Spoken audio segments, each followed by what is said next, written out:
Hi and welcome to Movie Recap TV.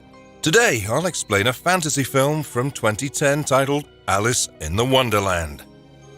Spoilers ahead, watch out, and take care.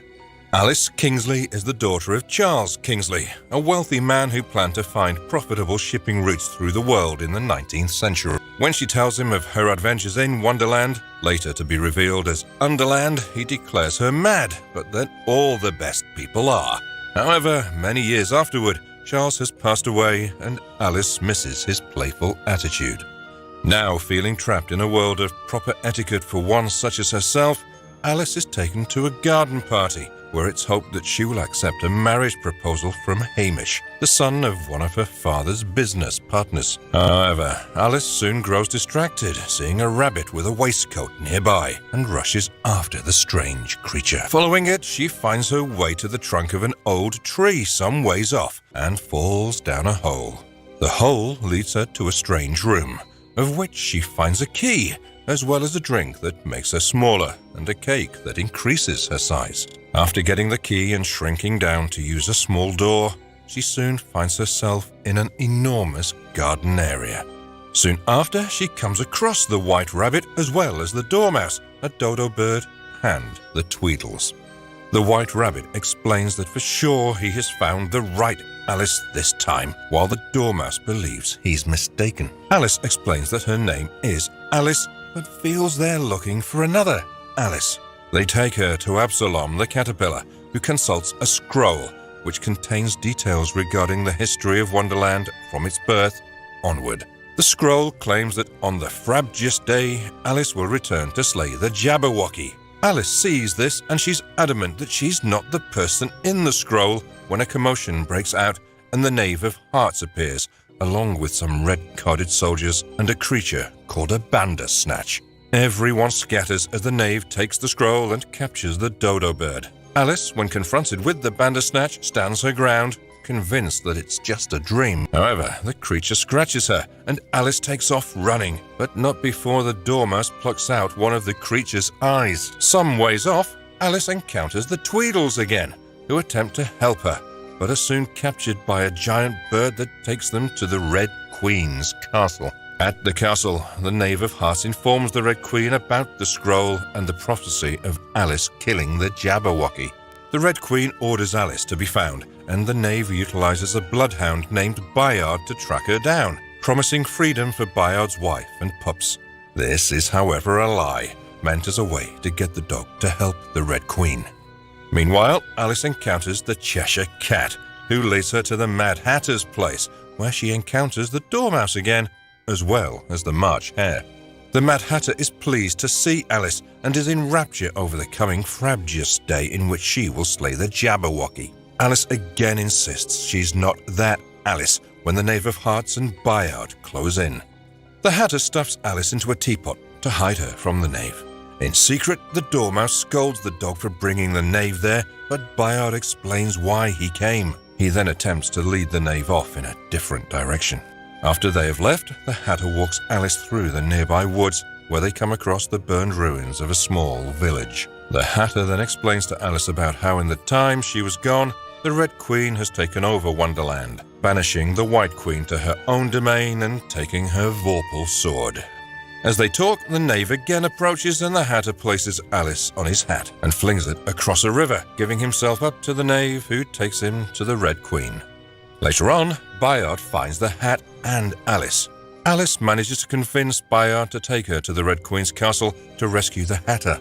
Along with the hat, they find their way there, where Alice encounters the White Rabbit assisting with a game of croquet with the Red Queen.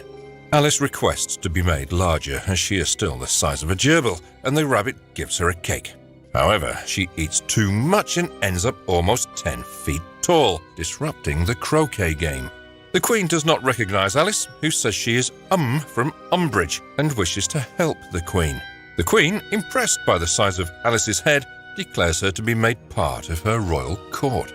The Hatter is brought before the Queen and Alice and is at first intended to be beheaded. However, the Hatter manages to stall for time by requesting that he make the Queen a hat for her enormous head. Flattered by the attention, she gives in to this request. Alice soon after finds out that the Vorpal sword is on the grounds of the castle, but is locked away in a chest in the quarters of the Bandersnatch. After procuring the plucked eye from the dormouse who has broken into the castle to free the Hatter, Alice manages to return the eye to the creature.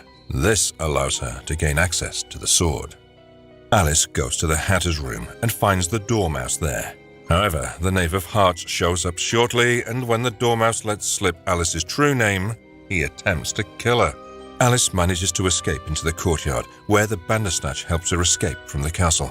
Bayard also accompanies her as they head for the White Queen's castle. The Red Queen then orders that the Hatter and the Dormouse be executed the next day. However, the Cheshire Cat uses his trickery to take on the guise of the Hatter and allows the Hatter, Dormouse, the White Rabbit, the Tweedles, and Bayard's family to escape. They all soon meet up at the White Queen's castle, where the Queen has used her potion's knowledge to shrink Alice to normal size. The next day then dawns, the Frabjous Day. Almost everyone is willing to take up arms for the White Queen. However, she hopes that Alice will fulfill the prophecy, but Alice rushes off to the Queen's garden, still upset over everyone pushing her into this task. It is there she encounters Absalom, cocooning himself. It is here that Absalom explains to Alice how she had been to Wonderland before, and suddenly it all comes back to her, that what she thought originally was a dream was real. After her revelation, Alice dons the armor prepared for her by the White Queen and takes up the Vorpal sword. Both the White Queen and the Red Queen meet on a checkerboard field. Both queens meet first, with the White Queen asking her sister to not do battle, but the Red Queen refuses to give in to the pacification of her sister's plea. The White Queen brings forth Alice as their champion as the Red Queen summons the Jabberwocky. As Alice faces off with the creature, the rest of the armies go to war. Alice plays a mind game with herself, talking of 6 impossible things as it is claimed her father would do before breakfast.